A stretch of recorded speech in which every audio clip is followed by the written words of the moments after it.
नहीं, निश्चित तौर से ये हम सब लोग इंतजार कर रहे हैं कि जल्द से जल्द चुनाव की तारीख घोषित हो और पूरी पार्टी अपनी तैयारी के साथ खड़ी है और मजबूती के साथ उत्तर प्रदेश के अंदर चुनाव होगा और इंडिया गठबंधन जीतेगा निश्चित तौर से, क्योंकि आम जनता, आम लोग परेशान हैं, दुखी हैं, किसान, महिला, नौजवान, जहां 60-60 हजार सिपाहियों की भर्ती के लिए 50-50 लोग अप्लाई कर रहे हैं, वो भी पर्चा लीक हो रहा है। तो समझता हूं हर व्यक्ति इस सरकार से उब चुका है, वो जल्द से जल्द इनसे छुटकारा चाहता है। एक बड़ा सवाल ये भी है, जहां चुनाव की तारीखों का ऐलान होने वाला, वहीं अभी तक अगर यूपी में बात करें तो अमेठी या रायबरेली, इन 2 सीटों को लेकर के बड़ी चर्चा चल रही है। इससे पहले भी प्रेस कॉन्फ्रेंस करी थी आपने, तब भी ये बातचीत हुई थी कि नाम सजेस्ट किया गया राहुल जी और प्रियंका जी का, लेकिन अभी तक कुछ अपडेट नहीं मिल पाई, नहीं। अभी तो पूरे उत्तर प्रदेश की 17 सीट बाकी हैं, केवल अमेठी रायबरेली ने 17 सीट बाकी हैं और एक साथ घोषित होंगे। जहां तक मेरी जानकारी है कि वहां की जनता की डिमांड है, वहां के लोगों की डिमांड है, वहां पूरे रायबरेली और अमेठी के लोगों की डिमांड है कि वहां से गांधी परिवार का व्यक्ति लड़े, क्योंकि वो इन लोगों ने हमेशा वहां भी जनता का विश्वास जीता है, काम किया है। तो वहां के लोगों की डिमांड है कि ये परिवार चुनाव लड़ेगा तो निश्चित तौर से भारी मतों से चुनाव जीतेगा और वहां की जनता परिवार की तरह मानती है, अपने परिवार का सदस्य मानती है। चुनाव बॉन्ड संख्या का खुलासा नहीं करने पर एसबीआई को सुप्रीम कोर्ट ने नोटिस जारी किया है, साथ ही साथ फटकार भी लगाई। किस तरह से देखते हैं, क्या वजह लगती है जो ये बार बार आप देखिए, पहले तो इन्होंने समय मांगा एसबीआई ने कि हमें जून तक का समय दिया जाए, जून तक मांगा था ना कि जून तक दिया जाए, क्योंकि अप्रैल मई में चुनाव खत्म हो जाएंगे, उसके बाद ये जो करेंगे। फिर अभी अधूरी जानकारी क्यों दिया, जो समय जिस टाइम वो है, महीना साल है, वो पूरा का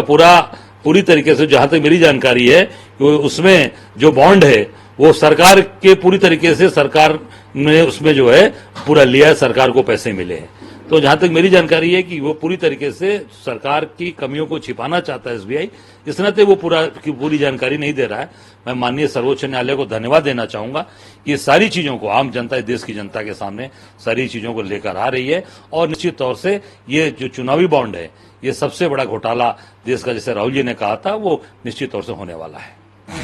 आखिरी सवाल रहेगा, सुप्रीम कोर्ट 19 मार्च को सीए नियमों पर रोक लगाने की मांग वाली याचिकाओं पर सुनवाई करेगा। सुप्रीम कोर्ट ने शुक्रवार को नागरिकता संशोधन अधिनियम 2019 पर रोक लगाने की मांग करने वाली याचिका पर 19 मार्च को सुनवाई करने के लिए सहमत हुआ। नहीं, देखिए ऐसा है कि ये, मैं तो निश्चित तौर से माननीय उच्चतम न्यायालय इसको देखेगा, पर मैं ये कहना चाहूंगा कि ये जो पूरी जो व्यवस्था जो चल रही है इस तरीके की, जो कि अब 2019 में ये कानून बना, तो 2019 में न लागू करके 2024 में आप लागू कर रहे हो, ये पूरी तरीके से चुनावी जुमला,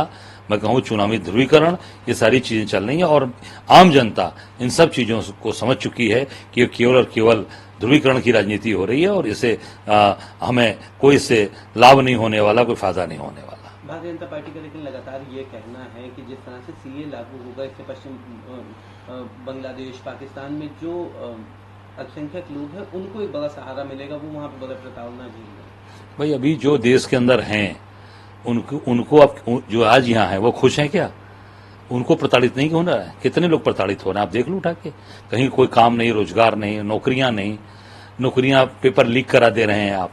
ये सब क्या है? जो हैं आपके उनको तो रोजगार आप दे नहीं पा रहे हो, उनको नौकरी दे नहीं पा रहे हो। बाहर से लाकर 142 करोड़ अभी आबादी है और अब लाकर यहाँ पर भरेंगे और लाएंगे लोगों को। मैं समझता हूँ कि और जो अभी बाकी लोगों के साथ अत्याचार अन्याय यहाँ हो रहा है और अत्याचार अन्याय बढ़ जाए।